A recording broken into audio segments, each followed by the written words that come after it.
Well, what's going on, everybody? Welcome on in to another edition of The Voice of Land here on the Big Play Network, partner with LPV Productions, and of course, brought to you by our friends at Greenie Sports Cards. GreenieSportsCards.com is where you can find all their information. They have shows in Kirtland once a month, and of course, they have their big show coming up just about a month away, a little bit less Yep. than a month away now in Independence, as it'll be the biggest show that they do all year. I know that we've gotten an invite to go out there, so we'll have to figure out some logistics there. But we thank them so much for partnering with us. They are such a great group of people. And Ryan, we still got till the end of the month to get in on the Darius Garland card. Tell people about that, and then give them a kind of a teaser of what Greenies kind of talked to us about coming up for April. Yeah. So we have one more week. We're gonna announce a week from today, live on our show. But it's pinned on our Twitter at VTO_pod. It's a PSA 10 Darius Garland Prism rookie card mint condition, courtesy of Greenies. Like once again, we're so grateful for Greenies and everything that they've done for us. All you have to do is go on there, follow us, follow at Greenies Sports, and follow the rules. Just tag somebody, and then you're entered. No purchase necessary, and you're entered to win. Like I said, we got one more week, and then it is going to be announced live on our show. We're really excited about that.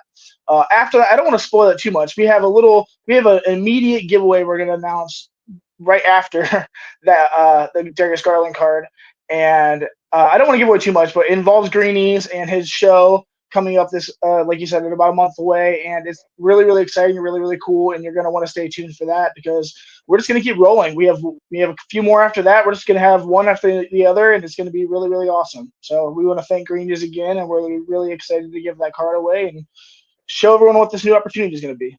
Yep, and this is the show right now moving forward. I know that Jay is watching, always positive Jay. Now moving on to another big play show, talking about baseball. We'll talk a little baseball here, but now producing for Carlos Baerga and Gab Gowdy. I think their show might be live again tonight, just because the Guardians play at 4 o'clock tomorrow in Right. Kansas City. So if you want to preview the season, I know I did it. My podcast with Andre Knock, Drain the Dugout. We recorded today too.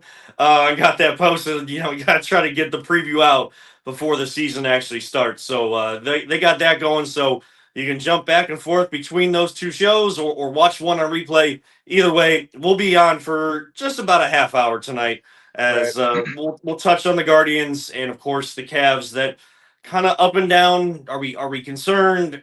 Do we just think it's unfortunately just when they hit their lull in the season? We'll talk about that. But we thank Greeny Sports Cards, and if you follow Greeny Sports Cards on social media, they are posting a lot Oh about yeah. their NIL deals that they've been able to put together with student athletes, and especially those that are playing in postseason tournaments, and of course in NCAA tournaments on the men's and women's side. I know that Hannah Hidalgo is one of the biggest names that they have playing for Notre Dame. Notre Dame is one of those favorites coming into to the tournament. If they can kind of, as a 3 seed, if they can get through some of those. I do want to say, Ryan, like, absolute prayers to Juju Watkins. Juju. Yeah.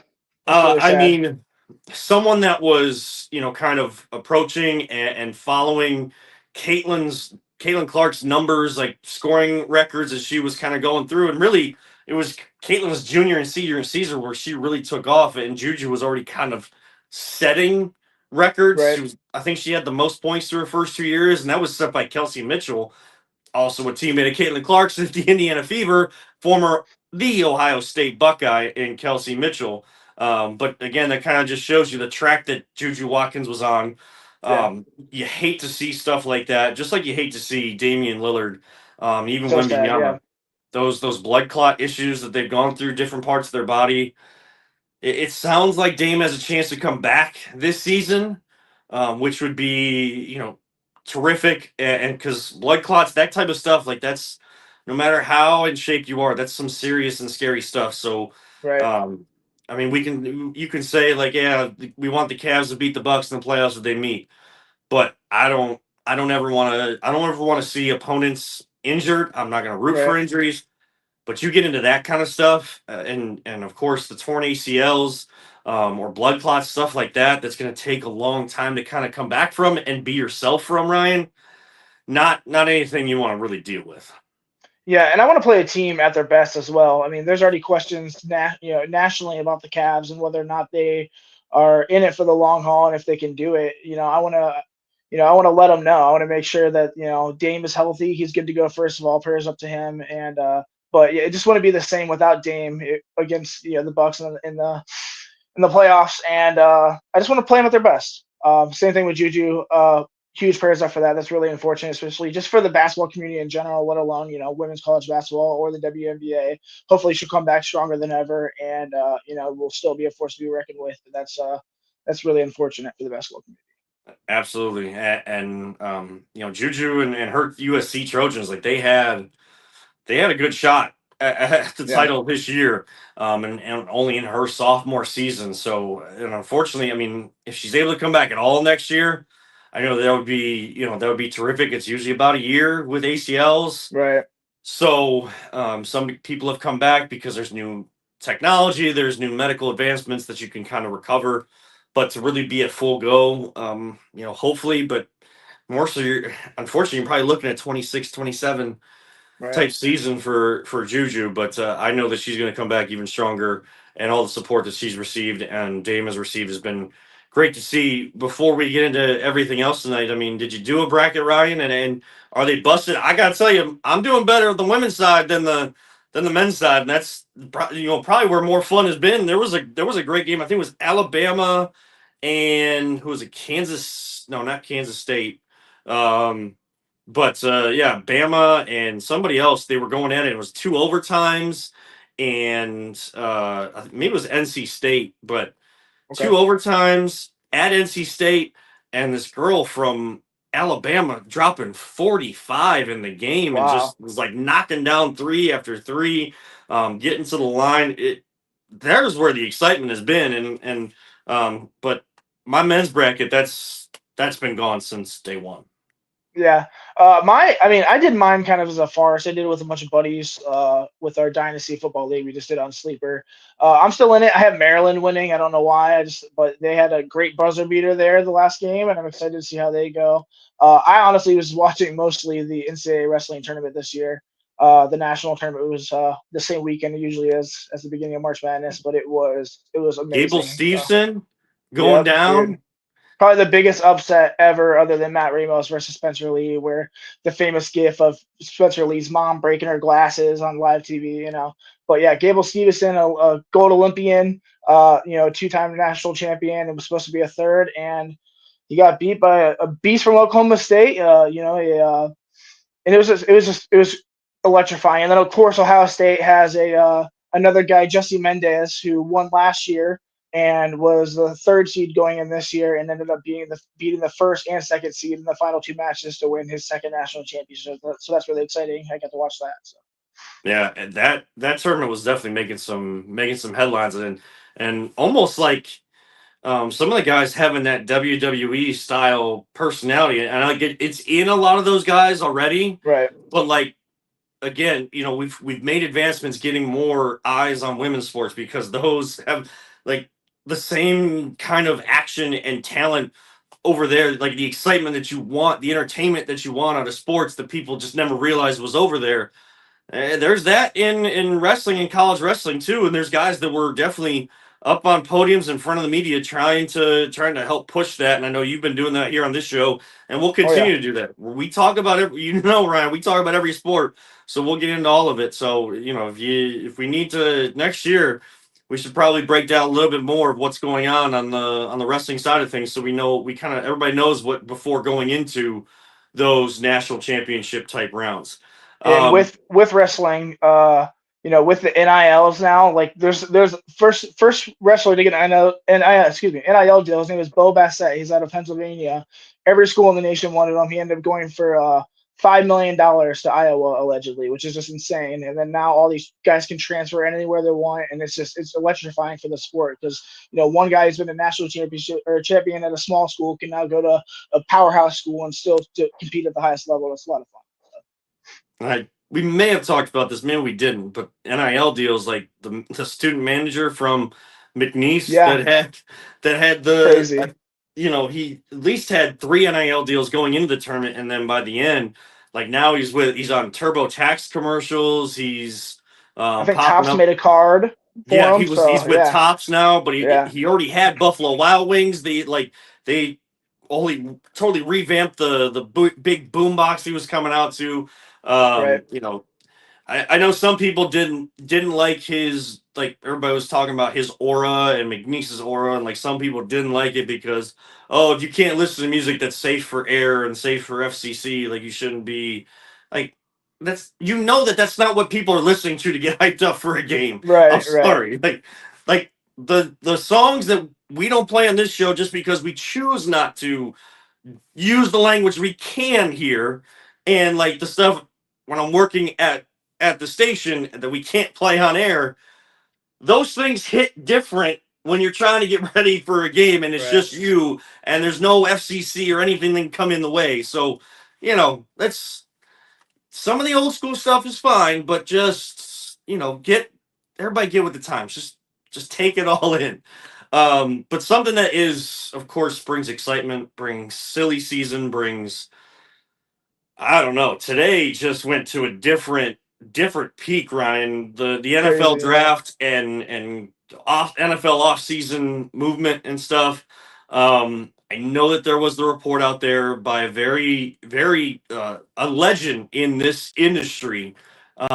So I think I have nothing against the report coming out, because what you're being told, if you have the ability to do it and you have multiple sources. He said he has multiple sources in Bruce Drennan, here with Big Play.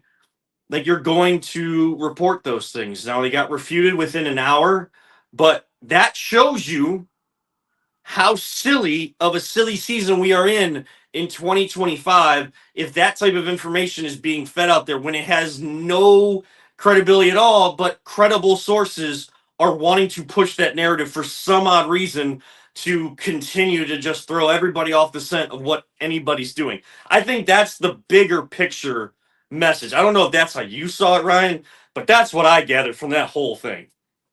Yeah, I'm over it, man. I'm just ready to figure out what they're going to do with this team. We have a little under a month left until this draft.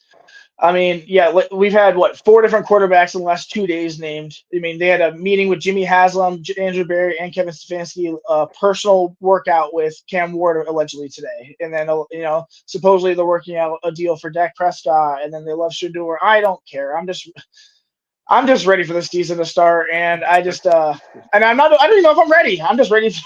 I'm ready for fantasy football, I guess. So I'm ready for April 27th. I think is that Sunday when the right, draft is all over and we get a chance to kind of take a look at the aftermath. Like, I'm ready for April 27th. Not even sure. April 24th, where it's the first round. We finally have a first round pick. If they don't trade it away in some wild, crazy trade, if something like that, similar to the Dak Prescott trade, were not to come to fruition or something like that, I'm ready for April 27th. Like, Yeah. that's how like over it I am this time. And I think I saw someone, may have been Tony Grossi, one of the people that's covered the Browns for so long. He said, like, this is the absolute silliest of silly seasons I've ever seen. And he's seen a lot. He's seen a lot with the Browns, and to stun a guy like Tony Grossi, you're in a weird time. We still have a month to go, but guess what, Ryan? This still gives you a month to get us a few more of Ryan's diamonds in the rough. People we should be looking for, whether it's, day two or day three, someone that you think can have an impact in the NFL that won't get a lot of pub during the draft, but will make a name for themselves when they actually get to show their talent on the field. Yeah. Last week I had my first offender, safety Billy Bowman out of Oklahoma. I'm going back to a position I've already done, a running back.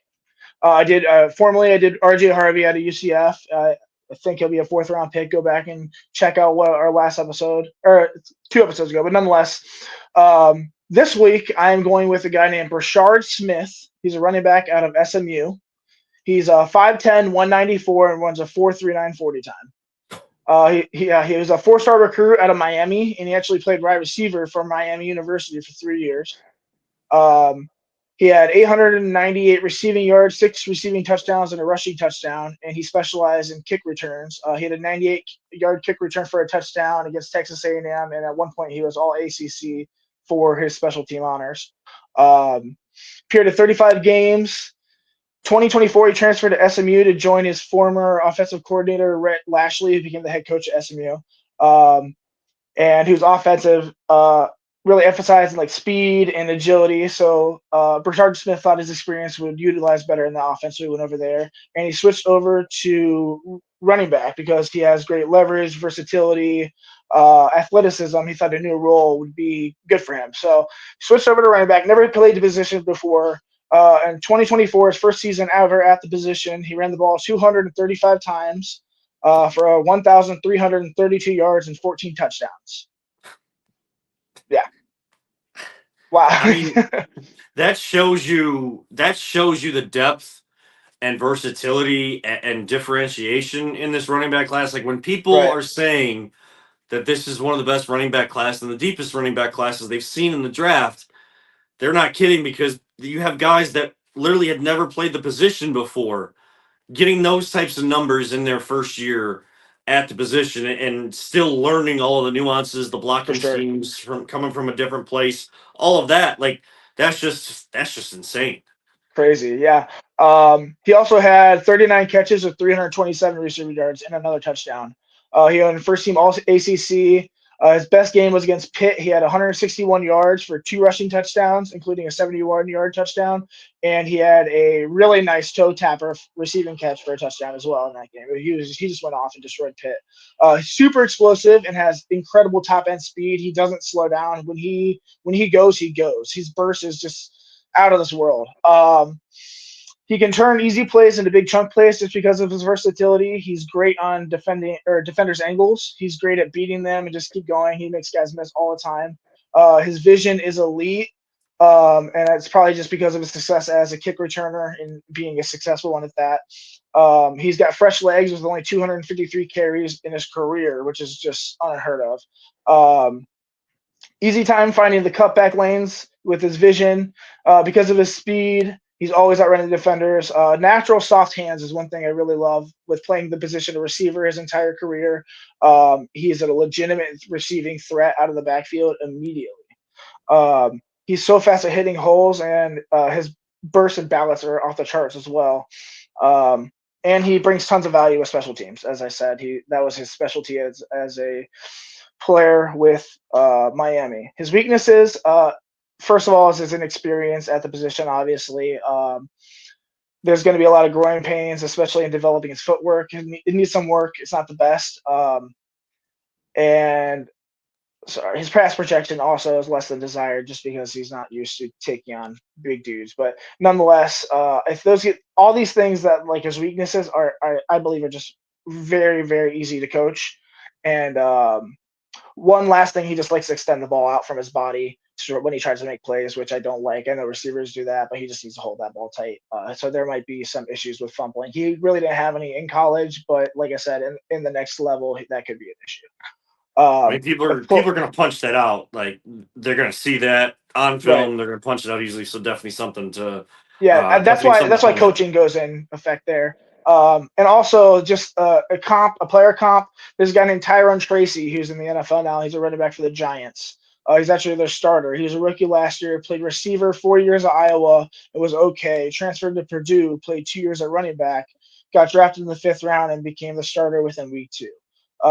He's about 10 pounds heavier, but he's about 10 tenths of a second slower. So he's not as fast. I think this new style of running back might be a thing where big athletic guys who are versatile, who don't work out at the position of receiver, are going to start switching over to running back because of these, the transfer portal being just a free agency now. I think we're going to see more and more guys like this, but I'm really excited about this one. I think he could be day 2 just because he did pretty good at the combine. I would say day 3 just because of the depth of the position, but he is going to get on the field for an NFL team, and I wouldn't mind him being on my team.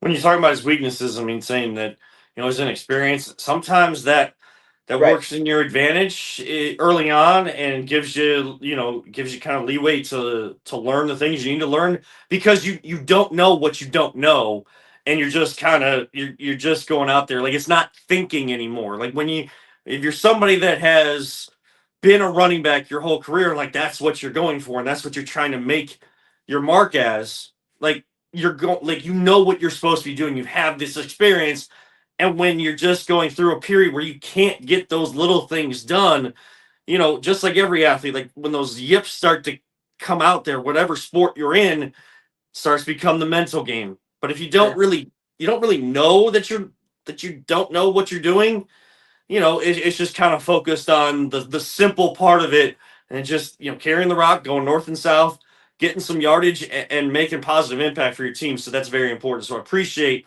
Right. another one of those, and we'll have another one next week as well. Absolutely. But Ryan, we called this one "Welcome Back to the Diamond" as Major League Baseball gets back underway tomorrow, opening day around Major League Baseball. And of course, the Cleveland Guardians on the road to start for a lengthy 2-week road trip before they come home for their home opener on April 8th. They will be in Kansas City as Tanner Bybee will get his first opening day start. Do want to touch on a few things here, and have kind of the bulk of the time. We've kind of scattered everything else, gone through all of the top stories and stuff. But baseball's starting, and we're going to focus on baseball Oh yeah. because that's one of the sports that's actually playing. Browns talk will always come up because NFL dominates all. But here on this show, our emphasis is the teams are also the teams that are actually playing. We'll get to the Cavs in a minute. Do you want your take on who, of course, Anthony Alford, who does the Side Hustle podcast with the wrestling podcast with Kyle Cornell, just recorded in the studio with Peter just a little bit ago. This is one of his absolute favorite players, and we were covering the captains at Ohio Media School, and we were like the official radio home for them. Nolan Jones is back with the Guardians as Tyler Freeman goes to Colorado. Did you have any reaction to it? I'd actually do a double take because I like Nolan Jones. It was a little sad to see that they kind of, let somebody else try to help his development go to that next level. So I had to take a double take when Tyler Freeman's name came up and they're like traded for Nolan Jones. Like, oh, okay. Like I hate to see Tyler go now, but to have Nolan, that left-handed pop from the outfield, I think if he can stay healthy, that's what helps be one of those people to replace the 30 and 100 that Josh Naylor walked out the door with from last season. Yeah, I mean, I think they traded for the 2023 Nolan Jones. So that was his breakout year. He had almost 300 batting average, 60 RBI or 62 RBI, 60 runs, batted really, really well.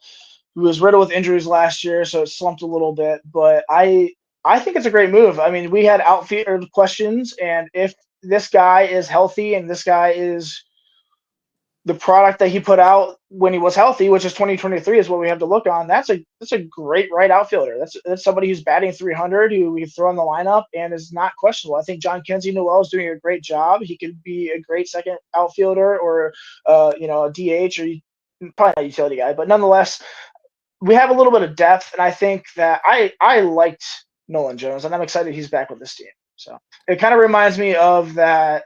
I know they're not same positions, but the Yandy Diaz and Jake Bauers trade, where we traded for Jake Bauers straight up, and then Diaz had that great year, 2 years after that, where he just went off. It kind of reminded me of that, and we got our guy back. So Yeah, and I've said it to you. I've said it on this show since basically the inception. I want a major league outfielder in right field. Like I want outfielders made up of major leaguers, and I'm not right, saying all stars and otherworldly type players. I'm just saying professional. They're going to give you a professional at bat and approach at the plate, and they're going to be able to track down fly balls, even if they're not right in their tracks. Have that type of athleticism.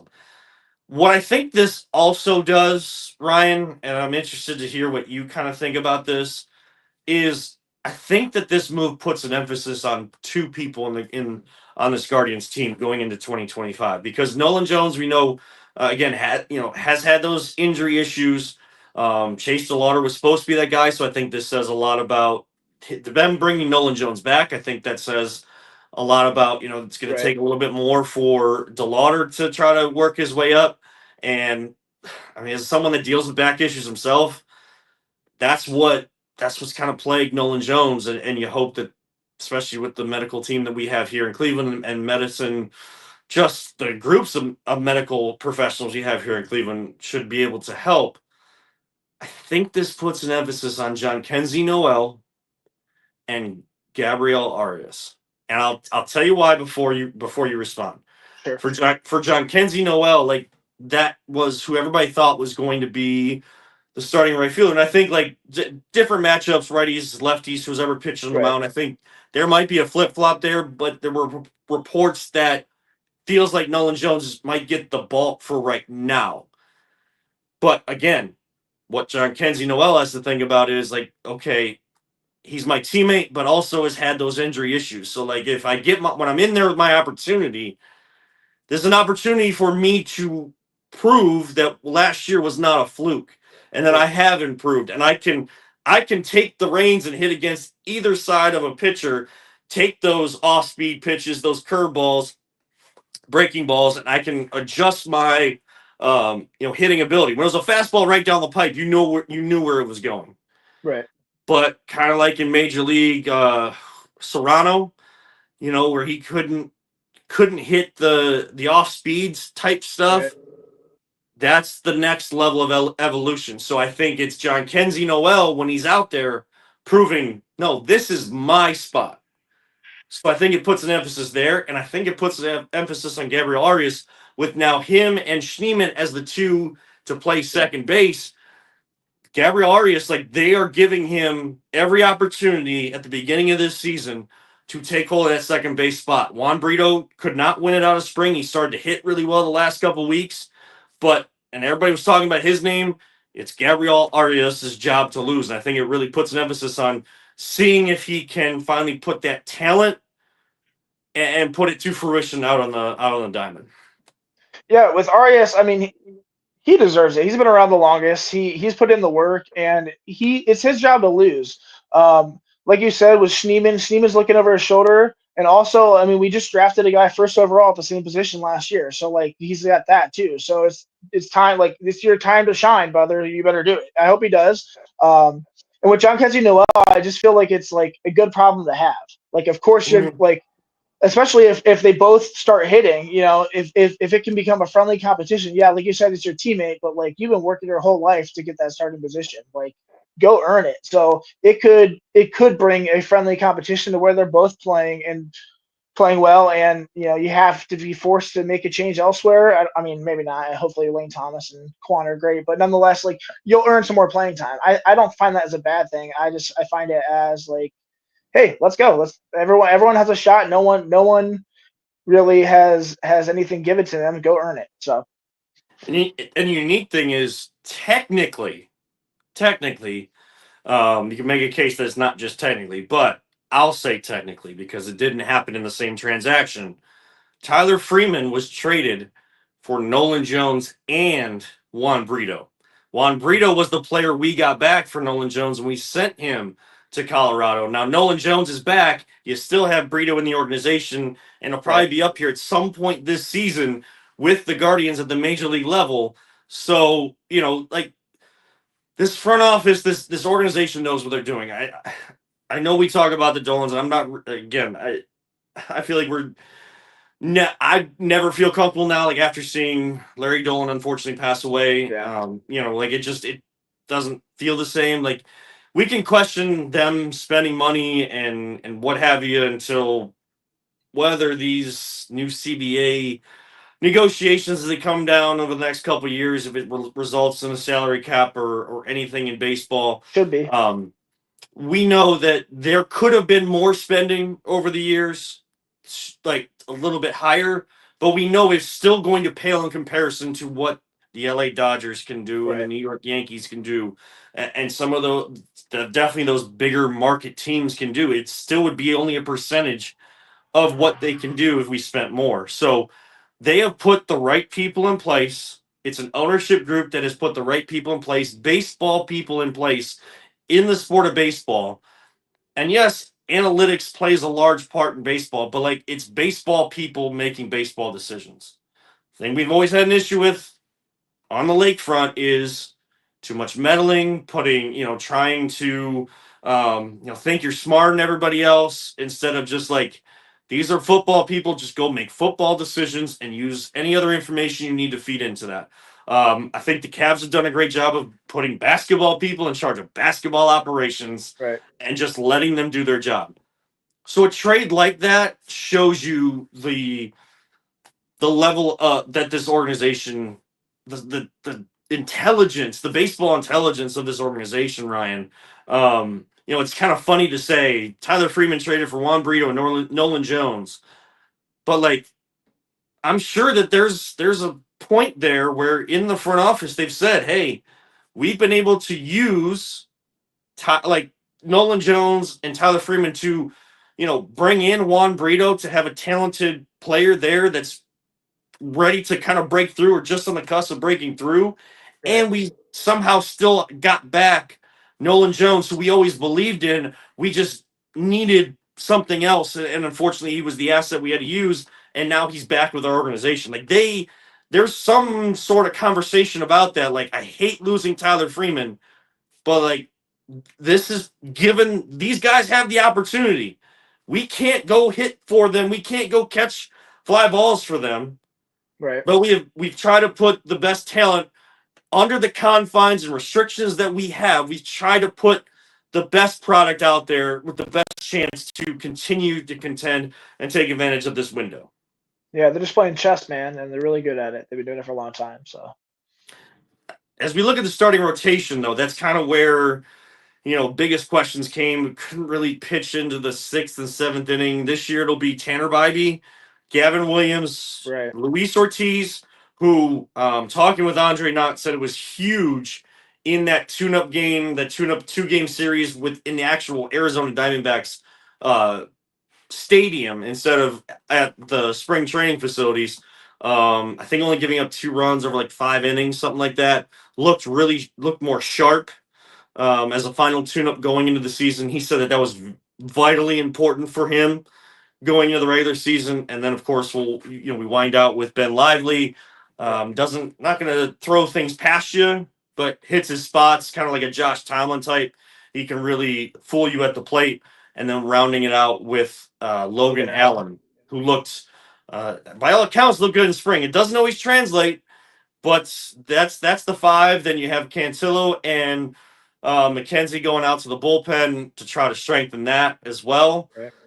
Concerns on the pitching side of things, Ryan? First concern is where Bieber is. I haven't seen any reports whatsoever that he at least a couple months. At least a couple months. Right. So that's concerning. I want Bieber to get healthy first of all, and try to get in that lineup. My biggest concern right now is Tristan McKenzie. This guy is, at one point the top prospect in our organization. At one point was supposed to be the next guy up, our ace, and has just honestly has fallen flat the last few years, and to the point where he's just a bullpen guy now. Hopefully he can, go back into it, but I'm afraid that he's just the injuries that got to him and what's up here right now is not really to where it used to be, and that's unfortunate. So he's my biggest concern right now, just because I'm a fan of the guy. I loved him, watching him come up, and I wanted him to succeed here, and I still do. So that's my biggest concern right now is McKenzie. It's interesting talking with some of the baseball people and talking with, I don't always feel great about name dropping and stuff like that, but having the ability to talk to Andre, not talk baseball with Andre, is just like, the biggest humbling and honor that I've ever had as I go through this career. But I bring up his name just one more time because he mentioned to me as we were talking about Tanner Bybee and this extension that he got was well deserved. The latter half of last year, he found a way. What he struggled with in his first year and a half up here in the big leagues was, those bigger innings, like guy, giving up a home run and thinking it's like the end of the world, or like a two run shot early in the first inning and thinking like, oh my gosh, this is the end of the world, instead of just continuing to pitch and just moving on to the next one. These are professional hitters. There's going to be ones that you leave out of the over the plate. There's going to be good pitches that guys still hit out of the Right. ballpark, and with all these new metrics and everything. And he really took that through last season. And there's been plenty of stories of people saying they saw him sitting there kind of in tears at the end of the series against New York, and Carl Willis comes over, and a guy that takes his job very seriously and has put in the work to be an ace like pitcher. If you can get that out of him, Gavin Williams, Yeah. ace again, one of those top two, and get some length out of the other guys in the rotation, and Bieber comes back and just adds to that. Boy, that makes this team, you get back to that pitching factory, that dangerous Right. pitching factory that this team has always been. And I found that really interesting. And I think someone that can learn a lot from Tanner Bybee and really help to, um, bookend this rotation.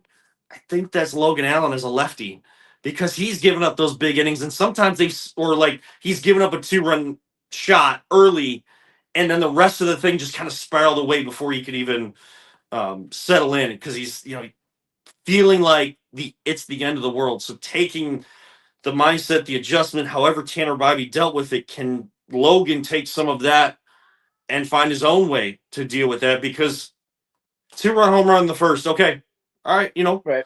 you get out of it, you move on, you try to put zeros up, and you just let your offense continue to get back into it. It's one thing to just be down 2-0, and an offense that we've even seen in spring turn things on in the 6th and 7th inning. You give them an opportunity to keep yourselves in the game.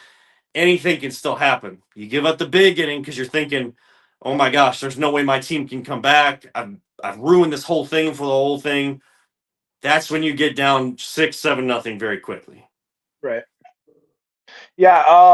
Like you said, Logan Allen. Yeah, he just needs to. I mean, there's some good things I've seen out of him. I would like to continue to see more. Him at the 5th spot, you always seem a little uneasy. You always looking over your shoulder. But like you said, if he could just hang on to and kind of cling to Tanner Bybee and learn from him, I agree. I think that it could be invaluable to have someone like that, especially someone who is young, just signed a really decent contract to basically just kind of like skip arbitration, but nonetheless like pinned down for another 5 years. And he can learn from that. He can earn himself the same thing. He can get inspired, and that's what I would do. I would just cling to someone who I'm relatively similar to with style wise, and just absorb. And I agree. With how close this team is too, like, Right. I see that more of a possibility. Like, it's easy just to say it. It's another thing to do it, but I see it as more of a likely possibility because of how close this team continues to be, and no matter who comes in or goes out, that core is there, and then that culture just envelops you, and it took over Lane Thomas very quickly. Like, I know he didn't Oh start yeah. out well, but it only took about a month for him to get into it and see, like, man, the culture that's been built here, the expectations, but I can still have fun and be myself. And these guys want to, show love to me. I can show it back. Like, those are just little things that take you a long way. I don't Yeah. need a record prediction, Ryan, but just expectation in the division, and for this team. I know a lot of experts nationally saying putting the Guardians fourth in the AL Central. And all I see is can the Tigers Underdog. contend with the Royals to win the Central? Yeah, I said last. I have no expectations. I'm going in with a clean slate, and I'm just going to enjoy this season. Um, like I said, I haven't really been following. I followed, especially in the playoffs, but not to like. I didn't watch every single game last year. And I just bought the $99 pass, and I'm going to watch every single game this year, and I'm going to get back into just being a fanatic, not just a fan. So, no expectations. I'm just ready for some baseball, man. Any concerns with the Cavs as what we've kind of seen? No, none at all. I mean, Darius Garland finally showed up last night and it looked really good. I think Evan Mobley on defense looks fantastic. I just think unfortunately, like you guys have been saying, I feel like they're just kind of checked out. Hopefully, Donovan Mitchell, he had a rest day because of his, what was it, his groin. Mm-hmm. Right. And hopefully, with Mobley in his foot and Jared Allen with his hand, he didn't have a wrap on, I noticed. Hopefully, just everyone just heals up. Kenny sits them as they need to, and everyone just gets ready for the playoffs. I think now that OKC has I think it's a 2-game lead on home court advantage. I just think that they not give up, obviously play. I think Ty Jerome has just been invaluable, and I think guys like that are still going to play. But just get ready for the playoffs to get ready to just start showing the nation what Cleveland basketball is really about. So, and it doesn't get much easier. I mean, that was a tough right, road trip. for After sure. you have like one of your worst shooting nights, shooting games against Orlando, like you only lose by 5. You can kind of chalk it up to poor performance just from the beyond the arc, but then it carries over. So they come home for San Antonio tomorrow night, then they go to Right. Detroit and they're back on the road. Like March has not been Yeah. kind to them from a schedule standpoint, the ability to practice standpoint, the ability to kind of really get a couple of those extra breaths, maybe those couple days off in between games that we've And seen. not sleeping in your own bed has a big Yeah, effect on you as well. So just I think it's moving week to week or day to day. So we've had him on the show. I think Danny Cunningham, who covers the Cavs for Cleveland right. Scene, and so many, doing a great job with Locked On Cavs, that podcast as well. I think he tweeted out like the best the Cavs have looked is like earlier on this month. I can't remember the games that were sandwiched around it, but when they had those 2 days off between games, and they kind of had a chance to have a practice. That next game, they looked phenomenal. So Right. you'll get that more once you get to the playoffs and games are spread out more. But they just have to find a way to grind the rest of the season and weed out the bad habits. You Yeah. cannot let the bad habits carry over to the playoffs.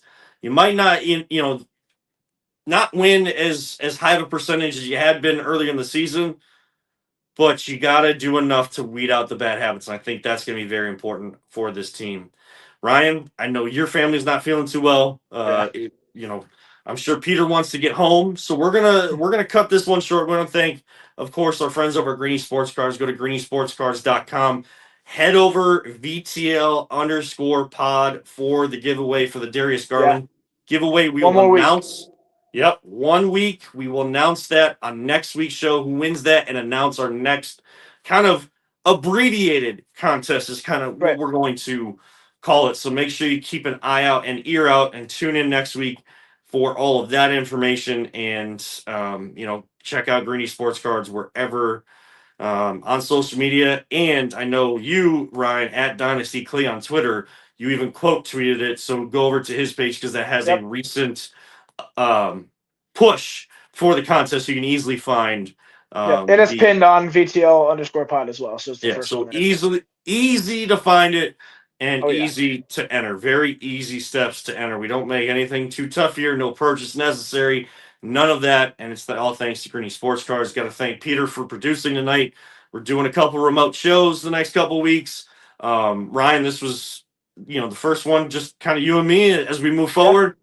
Absolutely fun, and definitely looking forward to hearing more about the other draft prospects that we talk about, getting into NBA playoffs and Major League Baseball getting rolling. So thank you to everyone tuning in tonight. For Peter Tulloch, happy belated birthday to him from Monday. Yep. Today's Kevin's birthday too, so happy birthday to Kevin. So wasn't gonna go there, but thank you, Ryan. I think you knew I was avoiding that, but for Ryan Mosser and myself, Kevin Arnold, thank you all for tuning in. This has been The Voice of the Land on the Big Play Network, partnered with LPD Productions, brought to you by Greeny Sports Cards. We'll see you next Wednesday right here on The Voice of the Land.